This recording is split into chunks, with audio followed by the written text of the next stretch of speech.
വലിയ ഗുഹാക്ഷേത്രം ഏതാണ്? ഉത്തരം എല്ലോറ, മഹാരാഷ്ട്ര. ഇന്ത്യയിലെ ആദ്യ വനിതാ രാഷ്ട്രപതി ആര്? ഉത്തരം പ്രതിഭ പാട്ടീൽ. ഇന്ത്യയിലെ ആദ്യത്തെ വനിതാ ഹൈക്കോടതി ജഡ്ജി? ഉത്തരം അന്ന ചാണ്ടി. ഇന്ത്യയുടെ ആദ്യ കൃത്രിമ ഉപഗ്രഹം? ഉത്തരം ആര്യഭട്ട. ഇന്ത്യയിലെ ആദ്യ ജലവൈദ്യുത പദ്ധതി? ഉത്തരം ഡാർജിലിംഗ്. ഉപ്പ് സത്യാഗ്രഹം നടന്ന സ്ഥലം? ഉത്തരം ദണ്ഡി. ശാന്തിവനം ആരുടെ സമാധി സ്ഥലമാണ്? ഉത്തരം ജവഹർലാൽ നെഹ്റു. ഭാഷാ പദവി അടിസ്ഥാനമാക്കി ഇന്ത്യയിലെ ആദ്യ സംസ്ഥാനം?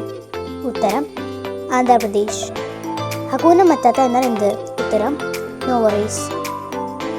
ഹക്കൂന മത്താത്ത എന്ത് സിനിമയിലെ പാട്ടാണ്? ഉത്തരം ദി ലയൺ കിങ്.